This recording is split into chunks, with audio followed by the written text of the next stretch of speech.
요즘 세계적으로 빈부격차가 문제이긴 합니다. 한국도 전쟁 이후 재건하는 과정에서 여러 문제가 있었는데 그중 사회 문제로 빈부격차가 있기도 했죠. 오늘의 사연자는 한국에 대해 단단히 오해를 했다가 감동을 받는 놀라운 경험을 했다고 하는데요. 그럼 오늘의 이야기 속으로 들어가 볼까요?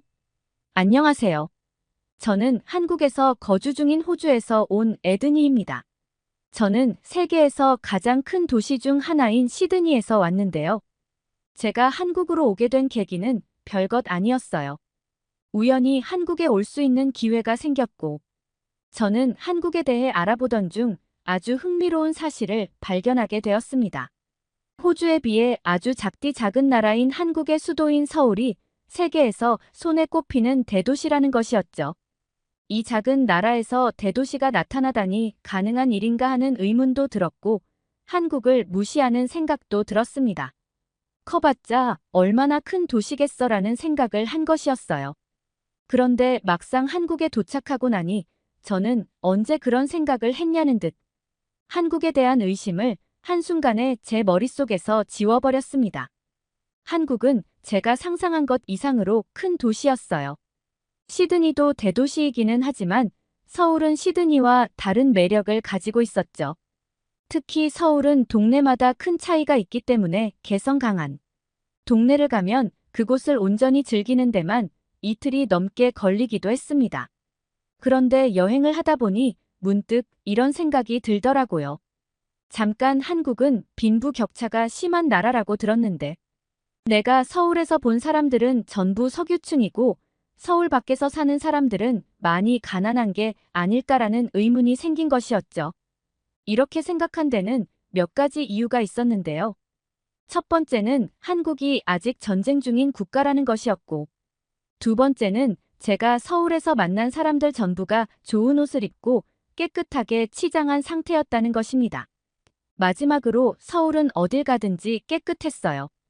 특히 지하철은 말할 것도 없죠. 시드니의 지하철은 아주 먼 과거에 만들어졌습니다. 따라서 시설이 많이 노후화되어 있죠.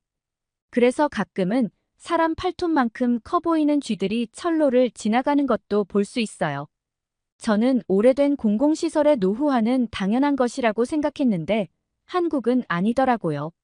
오래된 것들은 다시 재건하고 고장난 것은 새 것처럼 고치면서 현대 문명의 모습을 갖추어 가고 있었습니다. 저는 이 모든 게 다 서울이 특별히 돈이 많아서일 거라고 생각했어요. 다른데 돈을 다 쓰고도 남으니까 지하철을 고치는데 예산을 쓰는 거라고 생각한 거죠. 돈이 굉장히 많은 시드니도 예산을 굳이 지하철 고치는데 쓰지 않으니까요. 서울을 오고 다니는 시간이 길어지면서 저는 이런 제 생각에 확신을 가지게 되었습니다. 일부러 구석진 곳도 찾아가 봤는데 다 깨끗하더라고요. 사실 저는 술에 취해서 널브러져 있는 사람이라든지 노숙자라든지 심하게는 약에 취한 사람이 한 명쯤은 있을 거라고 생각했습니다. 그런데 한국에서는 그런 사람들의 옷자락도 찾을 수 없었어요. 왜 한국의 길거리에는 술 취한 사람이 없는 건가요? 라고 물어보니 어떤 사람이 저를 홍대라는 곳으로 데려갔습니다. 그 사람은 여기에 있으면 술에 취해서 널브러진 사람을 볼 수 있을 거라고 하더라고요. 그 사람의 말대로 술집에 불이 하나둘 켜지고 사람들이 오고 다니기 시작하더니 점점 술 취한 사람들이 나타나기 시작했습니다. 저는 불안한 마음으로 그들을 지켜봤어요. 세상에나 그 중에는 여자들도 있었습니다. 함께 동행한 남자들 없이 여자들끼리만 있는 경우도 있었죠. 저는 누군가가 그녀들을 해칠 것이라고 생각했어요. 호주에서는 술에 취한 사람들이 지천에 널린 곳에 여자 혼자 있다면 당연히 큰일이 날 거라고 생각하거든요. 그런데 그 누구도 그녀들을 건들지 않았습니다. 그리고 술에 취해서 아무데나 누워버린 사람이 있었어요. 벤치에 혼자 누워서 자던 남자를 볼 때도 불안한 마음을 감출 수 없었습니다. 누군가가 그 남자의 소지품을 홀라당 가져가 버릴 것이라고 생각했죠. 그런데 정말 그 누구도 그 남자의 안주머니를 뒤진다든지 옷을 가져간다든지 하지 않았습니다. 뒤늦게 그 남자를 찾으러 온 친구들에 의해 사라질 때까지 술에 취해서 정신을 못 차리던 그 남자는 안전하게 있었어요. 저는 저를 홍대에 데려온 한국인에게 헛웃음을 치면서 말했습니다.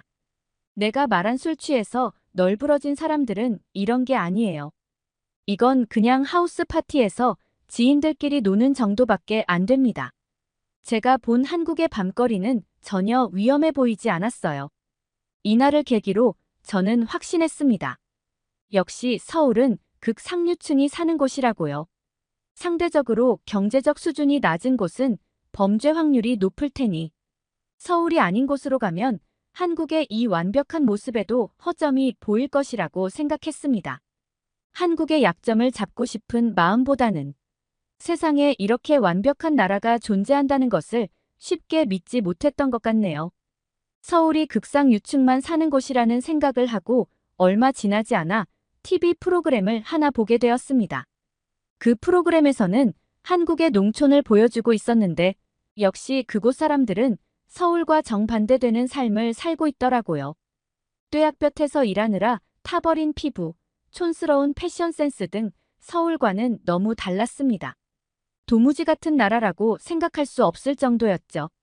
제가 지금까지 들어본 적도 눈으로 본 적도 없는 새로운 모습을 보면서 한국이 이런 농촌의 모습을 일부러 숨기는 것이라고 생각했어요. 좋은 것만 보여주기 위해 일부러 크고 세련된 서울만 보여주는 것이라는 거죠. 저는 곧장 기차표를 예매했고 서울에서 기차로 2시간 정도 떨어진 지역으로 이동했습니다. 얼마 가지도 않은 것 같았는데 너무 다른 풍경이 펼쳐졌어요. 한국의 자연 경관은 정말 아름답더라고요. 도시적인 이미지만 상상하고 온 것이 민망할 정도로 수려한 경관이었습니다. 하지만 지금 저에게 중요한 건 그것이 아니었죠. 저는 기차역에서 내려서 또 한 번 버스를 타고 굽이진 시골길을 지나 마을로 들어갔습니다. 버스에서 내린 채 눈에 들어온 건 논과 밭, 개울산, 그리고 띄엄띄엄 있는 집들이었습니다. 저는 서울에서 만난 한국인의 소개로 예약한 숙소로 갔어요. 한 나이 많은 부부가 저를 반겨주더라고요. 두 사람은 서울에서는 보지 못했던 이미지의 한국인이었습니다. 세련된 느낌보다는 푸근한 느낌이 많이 들었죠. 저희 할머니 할아버지가 생각나는 분위기였습니다. 집주인들이 안내해준 방은 작고 아담했습니다. 호텔식 침구류가 아니라 꽃무늬가 들어간 보들보들한 이불이었죠. 저는 짐을 풀고 곧장 밖으로 나갔습니다. 쭉 걷다 보니 마을 한가운데에 다다르게 되었어요. 정자라고 하는 곳에 사람들이 모여 있었는데 그곳에는 집주인들도 있었습니다. 집주인들은 제가 다가오는 게 반가웠는지 손을 열심히 흔들며 저를 부르더라고요. 저는 그들에게 가까이 갔습니다. 가까이에서 다른 사람들도 보게 되었는데 확실히 서울과 많이 달랐습니다. 옷에는 흙도 묻어 있고 밖에서 일을 한 것인지 손톱도 거뭇거뭇하더라고요. 물론 호주에서도 농사를 짓는 사람들이 있습니다. 규모가 대단하죠. 하지만 이렇게 도시와 2시간 밖에 떨어지지 않은 곳에 이토록 다른 환경이 있지는 않습니다. 저는 그 사람들이 서울에서 밀려나와 어쩔 수 없이 농촌에 자리 잡은 사람들인 줄로만 알았어요. 참 지금 생각해보면 바보 같은 생각이지만 그때는 왜 그렇게 생각했는지 모르겠네요. 다른 문화권을 경험해본 기회가 없고 막연한 기대만 있었던 어린 시절 이야기니 이해해주세요. 아무튼 마을 사람들을 보면서 홀로 머리를 굴리고 있는 그때 한 주민이 저에게 컵을 내밀었습니다. 냄새를 맡아보니 묘하더라고요. 제가 궁금해하는 것 같자 컵을 넘겨준 사람은 큰 목소리로 알코올이라고 했습니다. 이제 보니 다들 술을 마시고 있었더라고요. 어느 순간 걱정스러워졌습니다. 서울은 술 먹고 길가에 널브러져도 괜찮았는데 여기도 괜찮은 건가? 설마 모든 곳이 안전하지는 않겠지?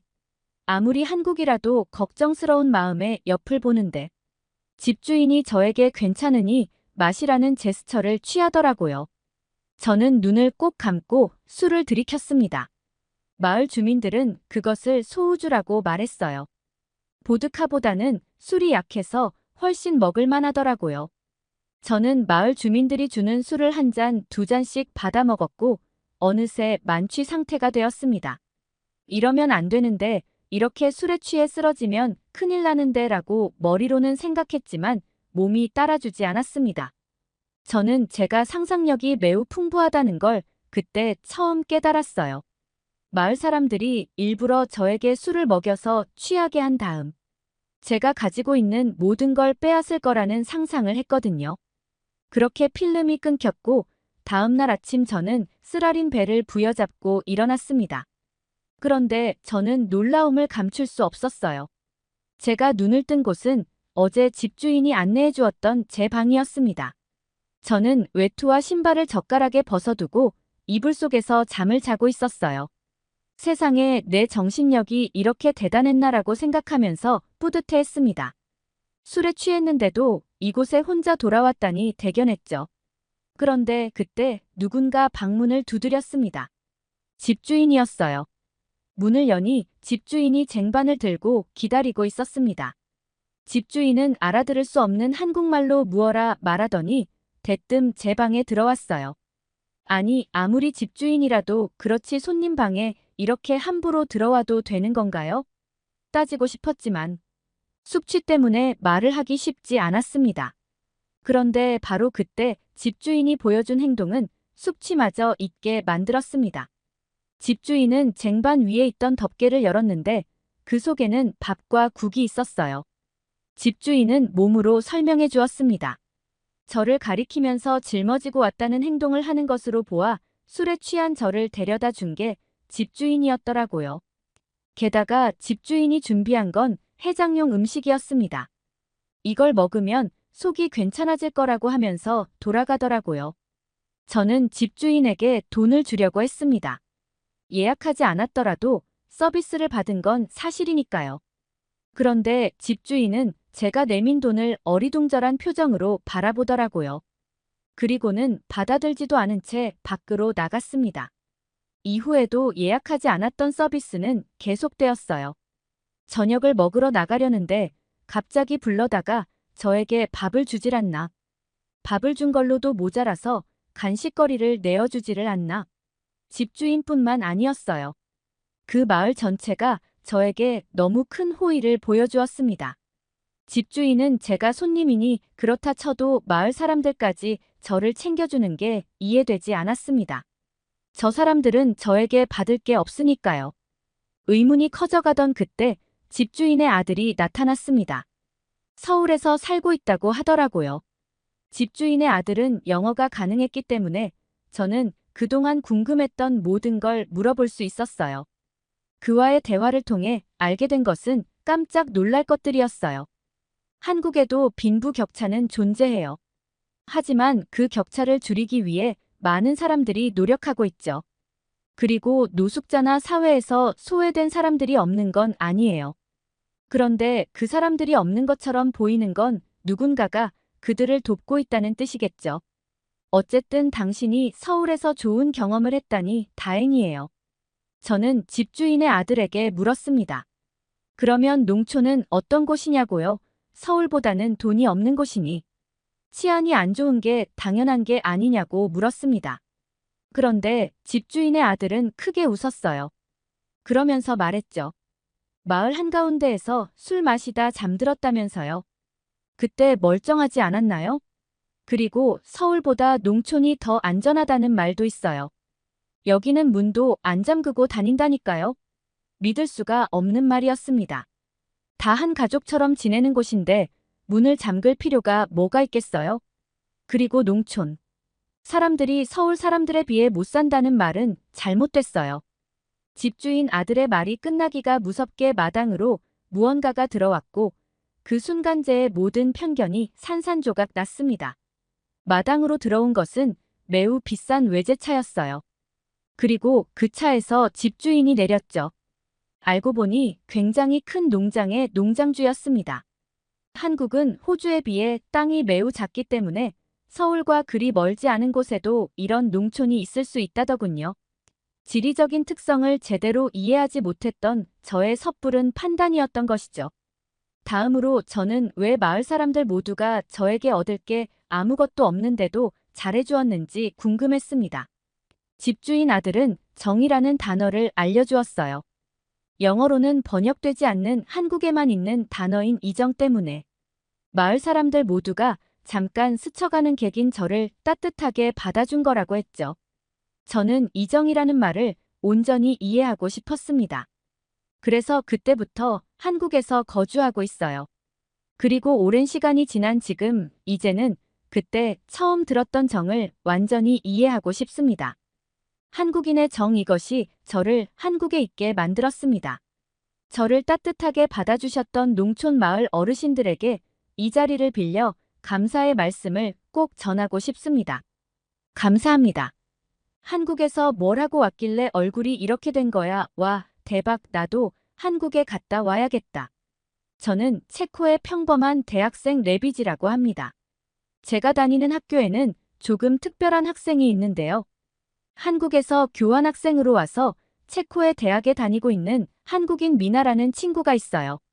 이곳 대학교에는 다양한 국적의 외국인 학생들이 재학하고 있지만 대부분 유럽 국가들의 학생들이 많은데 동양인인 미나는 유난히 눈에 띕니다. 저도 체코의 구석에 있는 작은 지방 도시 출신이라서 대학교 기숙사를 이용해야 했고 미아는 저와 같은 방을 쓰는 룸메이트였습니다. 대학에서는 외국 국적의 학생들을 체코인들과 같은 방을 쓰게 하면서 서로 최대한 많은 교류가 있도록 유도하기 위해서 이런 식으로 방 배정을 한다고 합니다. 기숙사에 들어오며 다른 나라 출신의 유학생과 같은 방을 쓰게 된다고 들었을 때 조금 우려되었던 것은 사실이에요. 아무래도 서로 잘 모르다 보니 작은 실수로 문화적인 차이 때문에 생기는 오해가 생길 수도 있고 그것 때문에 다투는 경우가 있다는 말들도 간혹 들어왔기 때문이죠. 하지만 이런 작은 충돌도 서로 간의 문화를 이해하고 다르다는 것을 존중할 줄 알아야 한다는 교육 목적에 맞게 대학에서는 이런 원칙을 지금까지 고수하고 있습니다. 대학이라는 곳이 학문 외적으로도 좋은 사람으로 교육시키기 위한 교육기관이니 참 대학다운 발상이죠. 기숙사에 입실하기 전 이와 관련된 간단한 교육을 받았고 사실 외국인들과 같이 살아볼 기회는 이때가 아니면 없는 것이고 또한 교육 취지에 맞게 다름을 인정할 줄 알고 다른 것들을 포용할 줄 아는 자세를 배우는 아주 좋은 기회라는 것에 공감하게 되었습니다. 그리고 처음 우려했던 것과 달리 외국인 친구와 같은 방을 쓰는 것은 정말 장점이 많았습니다. 문화권이 다르지만 20대 초반의 여자라는 입장에서 봤을 때 생각보다 공통점이 많았고 다른 나라 사람들은 어떤 생각을 가지고 있는지 경험해 볼 수 있었고 대학에서 말한 것과 같이 나와 다른 사람을 이해할 수 있는 포용력도 정말 넓어지기도 했어요. 무엇보다도 미나라는 한국인 친구와 너무나 잘 지내기도 했고요. 외국 국적의 친구들은 기본적으로 자신이 다른 문화권에서 왔으니 체코의 문화와 실정에 맞게 행동하려는 경향이 있었으며 미나 역시도 그런 모습을 보여주었기 때문에 미나와는 아무런 트러블 없이 지낼 수 있었어요. 오히려 저는 미나와 굉장히 친해져서 낮에는 각자 학업을 마치고 저녁 기숙사에서는 많은 대화를 하기도 했으며 같이 시내 에바에 가서 술 한잔도 하고 오는 절친한 친구가 되었습니다. 그리고 미나는 학교 학생들에게 관심을 받는 편이었는데요. 미아의 피부가 너무나 깔끔하고 부드러웠기 때문이에요. 생기 있고 활력 있어 보이는 피부색과 그리고 잡티 하나 없는 깔끔한 피부를 가지고 있었어요. 그래서 미나는 멀리서 봐도 미묘하게 얼굴에서 빛이 나는 듯한 느낌을 줬습니다. 미나가 지나가면 고개를 돌려보는 학생들도 있었어요. 미나는 마치 TV에 나오는 한국의 연예인들과 비슷한 결의 피부를 가지고 있었습니다. 많은 친구들은 미아의 피부에 대해서 궁금해했고 많은 질문들을 했습니다. 화장품은 뭘 쓰는지, 평소 피부 관리는 어떻게 하는지 노하우가 있다면 알려달라는 등 많은 질문들이 쏟아졌습니다. 하지만 미나는 그때마다 민망해했어요. 옆에서 지켜본 미나는 특별한 노하우나 남들이 안 쓰는 방법을 쓴다거나 하는 것들은 없었습니다. 같은 방을 쓰는 저와 똑같은 로션을 쓰고요. 피부에 뭘 특별히 하지는 않거든요. 미나는 그리고 자기가 한국에서는 피부 칭찬을 들어본 적이 없는데 여기서는 유난히 그런다며 그런 질문을 받으면 민망한 마음이 든다고 했습니다. 하지만 제가 봐도 미아의 피부는 하얗고 생기 있고 활력 있어 보여요. 게다가 부드러워 보이고요. 한국 이외 동아시아 출신의 유학생들도 미아를 보면서 피부가 좋다고 부러워하며 역시 한국 사람이네라는 말을 하기도 했습니다. 같은 아시아 국가들 사이에서도 한국 사람 하면 떠오르는 이미지가 피부가 좋다, 키가 크다, 잘생겼다, 이쁘다 등 이런 이미지가 있다는 것도 알았습니다. 저는 대학을 다니며 한국 사람들은 외모적으로 굉장히 부러움을 받는 사람들이라는 것을 알게 되었어요. 3번은 한국에서 미나의 친구들이 체코에 놀러 온 적이 있고 미나가 그 친구들에게 체코의 관광 가이드 역할을 해준 적이 있는데 저도 새로운 한국인 친구들과 친해지고 싶어서 그 자리에 끼기도 했던 적이 있었거든요. 그런데 한국인들이 가지고 있는 이미지는 괜히 생겨난 게 아니었다는 생각을 했어요. 다들 하나같이 예쁘고 피부도 좋고 키도 크고 옷도 잘 입어요. 그들에게는 정말 기분 좋은 아우라가 풍기는 것 같은 이미지였어요. 프라의 길을 다니다가 보면 종종 외모가 괜찮고 훌륭한 동양인들이 있는데 알고 보니 그런 사람들이 대부분 한국 사람이었다는 것을 알게 되었죠. 그리고 하나 놀란 점은 미나의 말대로 미아의 피부가 그 한국인 친구들 사이에 있으니까 특별히 부러워할 만한 좋은 피부를 가졌다는 생각이 안 들었어요. 왜냐하면 한결같이 한국 사람은 피부톤도 밝고 점도 없고요. 대부분 깔끔한 인상을 주는 피부를 가졌더군요. 한국 사람들은 뭔가 특별한 것들이 있는 것 같았어요. 나중에 미아가 고백하기를 자기는 한국에서 피부가 좋은 편은 아니라서 피부과에도 다니고 했다더군요. 레이저 치료를 받으면 피부톤이 한결 개선되는데 체코에 오기 전에 레이저 치료를 3회 시술받고 왔고 지금까지 그게 유지되고 있다고 했습니다.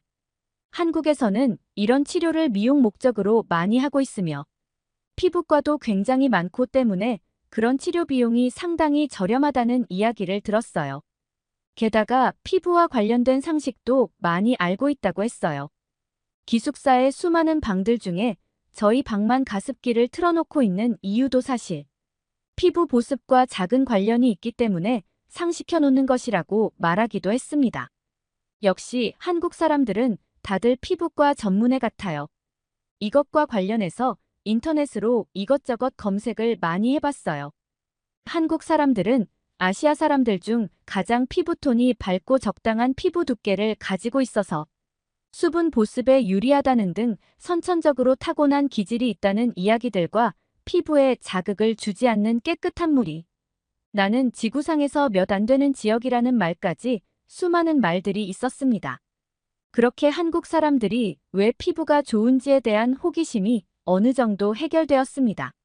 학기가 끝날 때까지 역시나 미나는 많은 관심을 받았어요.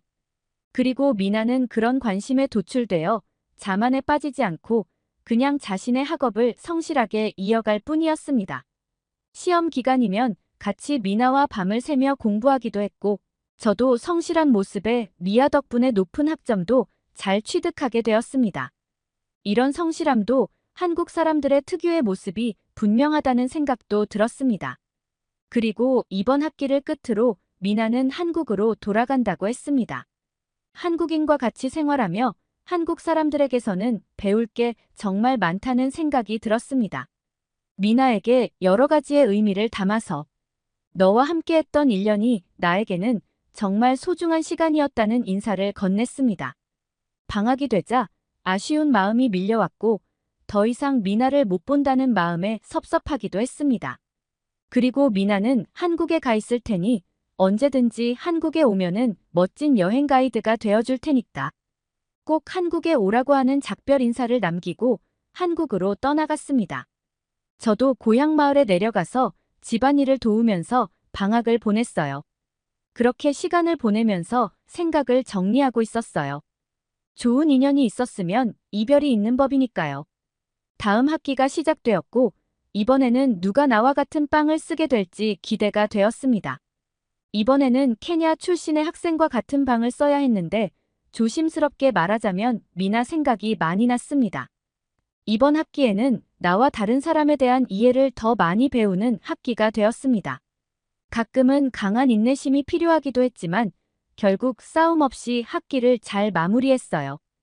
유난히 힘들었던 1년간의 기숙사 생활이 끝나고 저는 미나에게 연락을 했습니다. 잘 지내고 있는 거냐는 인사에 왜 한국에 안 오냐며 다그치는 미나의 목소리에 너무 반가워서 눈물이 나기도 했어요.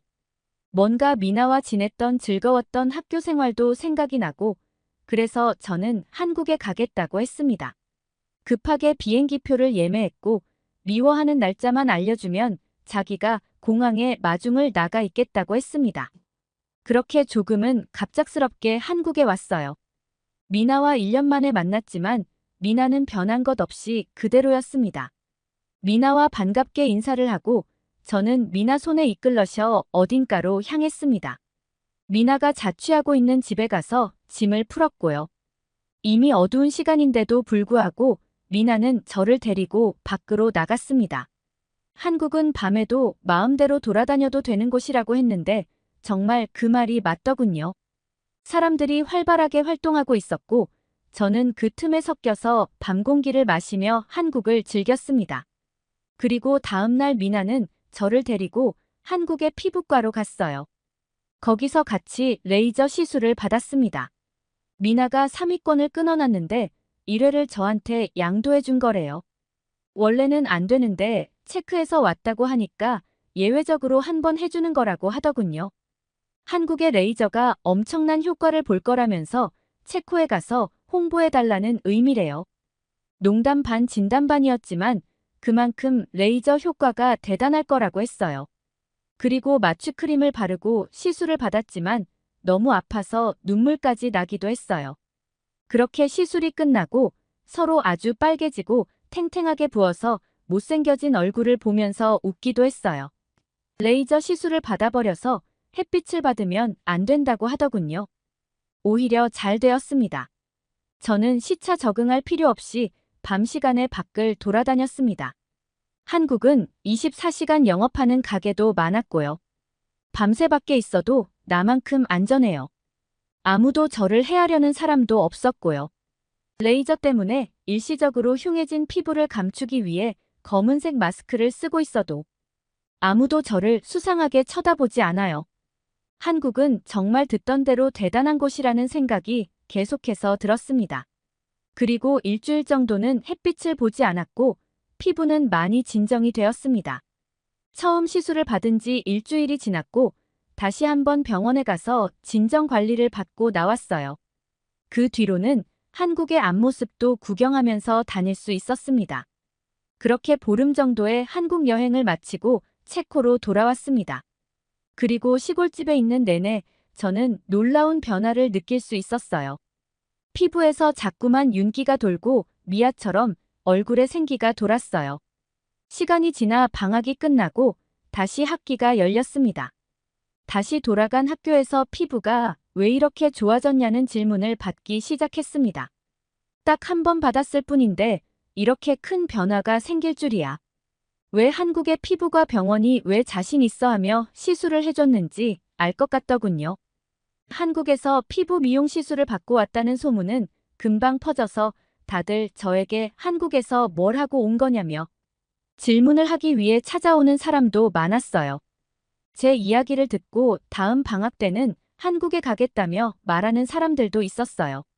생각지도 못하게 한국의 홍보대사가 된 느낌이었습니다.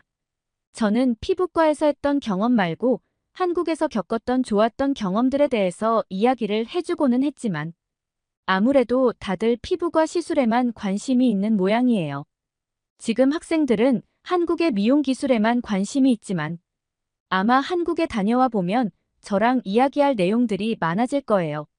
좋은 것들이 참 많고 새로운 경험들, 믿을 수 없는 일들이 많이 일어나는 곳이니까요.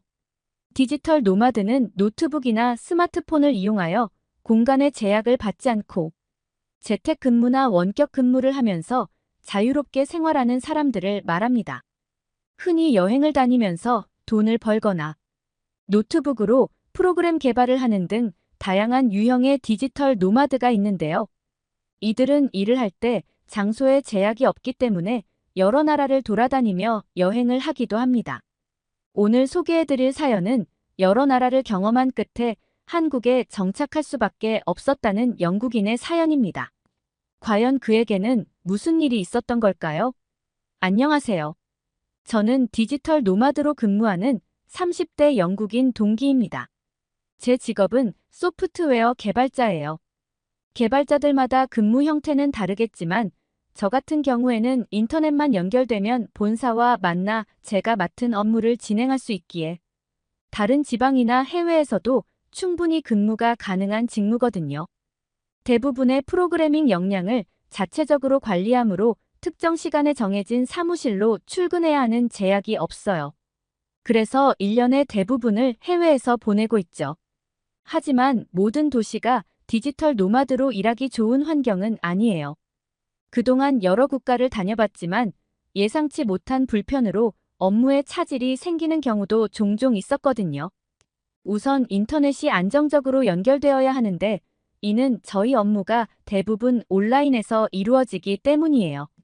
하지만 많은 개발도상국은 물론 유럽 선진국에서도 인터넷 연결이 불안정해 곤란을 겪었던 경우가 적지 않았죠. 또 치안과 안전 역시 중요한 요소예요. 치안이 불안정한 나라는 아무리 인프라가 좋더라도 디지털 노마드로 근무하는 장점을 살리지 못하는 경우가 많거든요.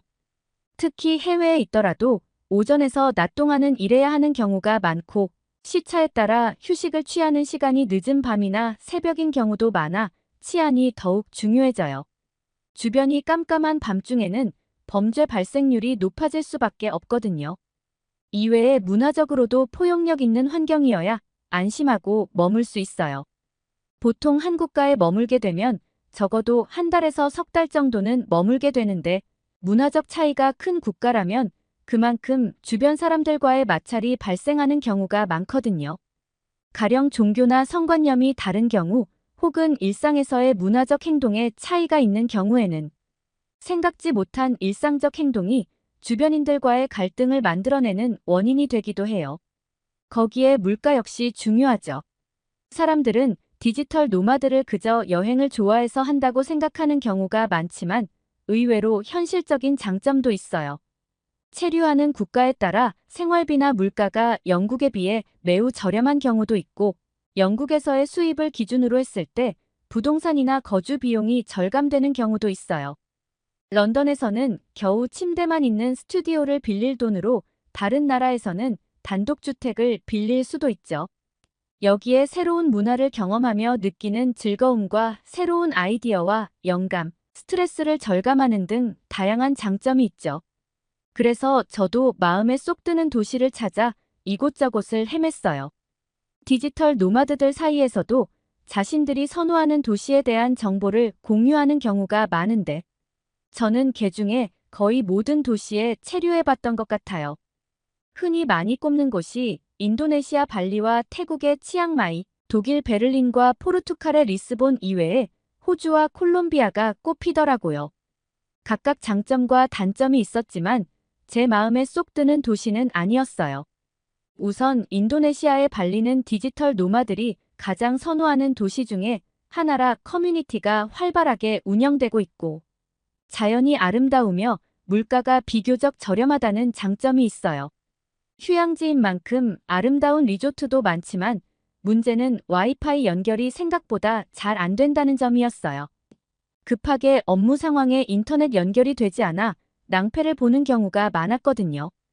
여기에 지나치게 더운 날씨와 부족한 위생 등 불편함이 상당했어요. 태국의 치앙마이는 숙박과 식사 비용이 적게 들고 음식이 맛있으며 의외로 인터넷 인프라가 훌륭한 도시였어요. 느긋한 분위기에 카페에 앉아 업무를 봐도 아주 편안하다는 생각이 들었죠. 하지만 중국에서 날아오는 황사와 배기가스로 대기 오염이 심각하고 영어가 잘 통하지 않아 현지인들과의 의사소통에 불편이 있는 경우가 많았어요. 베를린은 현대 사회에서 가장 힙한 도시 중 하나였죠. 어딜 가든 창의적이고 창조적인 도시 분위기에 영감을 받기 좋았고 다양한 협업 공간이 마련되어 있어 일하기 편안한 분위기였어요.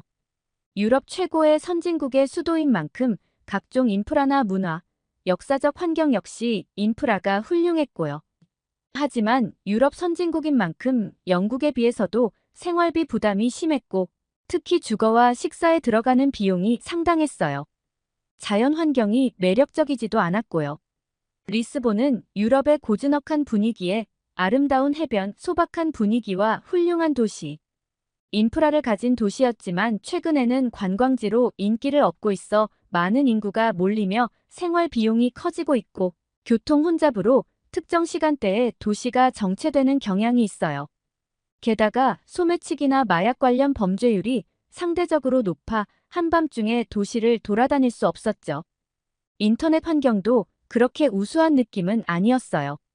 이처럼 다양한 장점을 가진 도시들이었지만 디지털 노마드로서 균형 잡힌 생활 환경을 갖추기에는 아쉬운 점이 많더라고요. 그래서 이번에는 아예 멀리 동아시아 지역으로까지 이동해 보기로 했어요.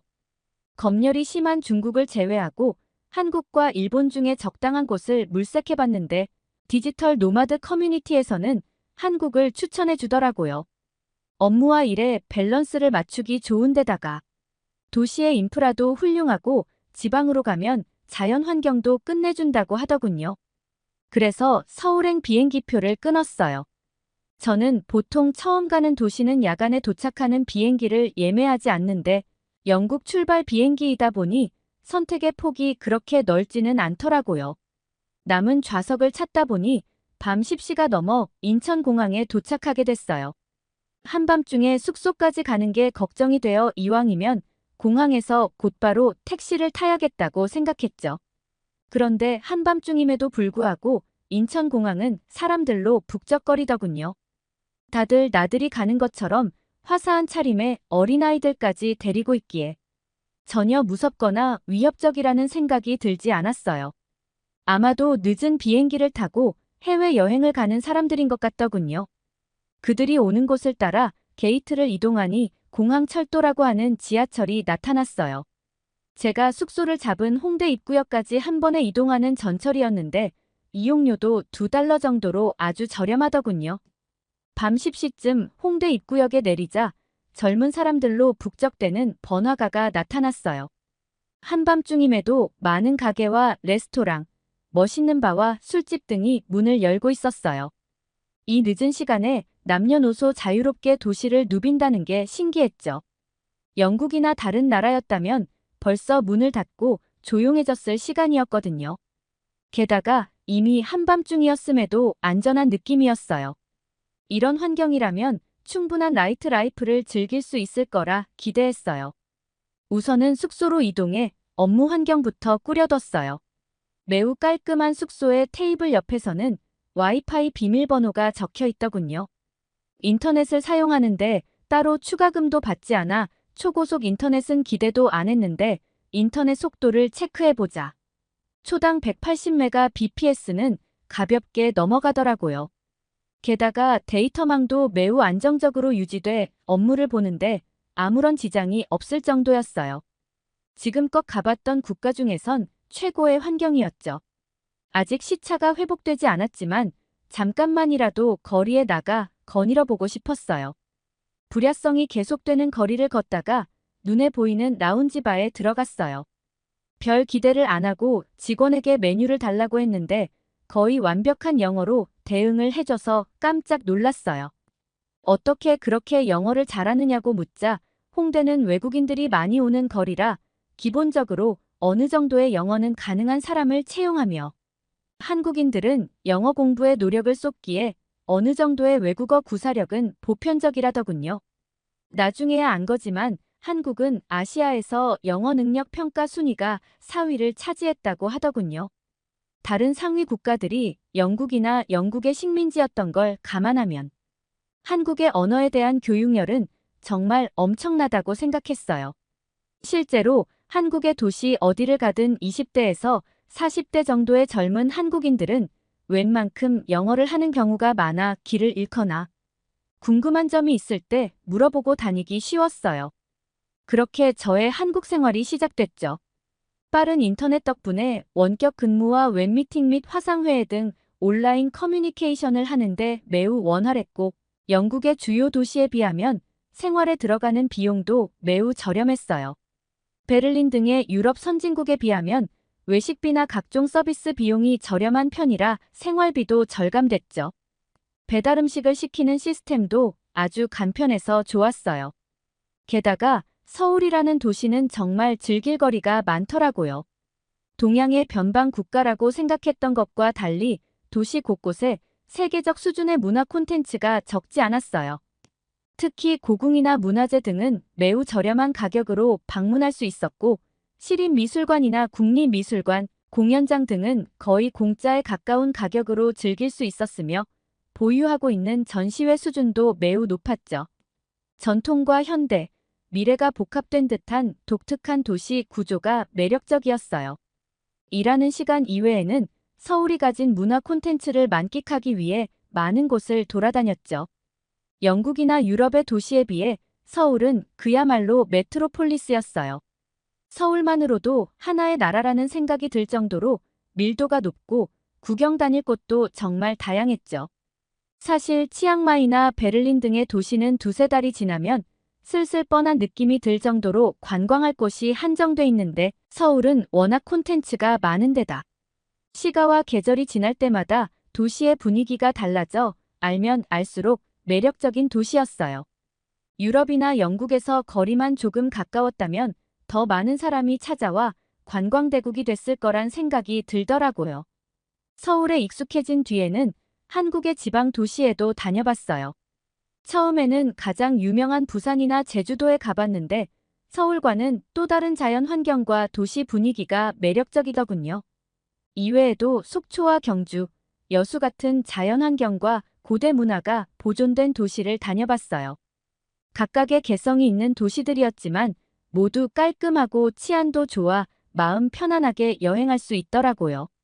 게다가 지역별 특색이 있는 음식도 다양하게 즐길 수 있었고요. 시간이 지나다 보니 가능하다면 한국에 오래오래 거주하고 싶다는 생각이 들었어요.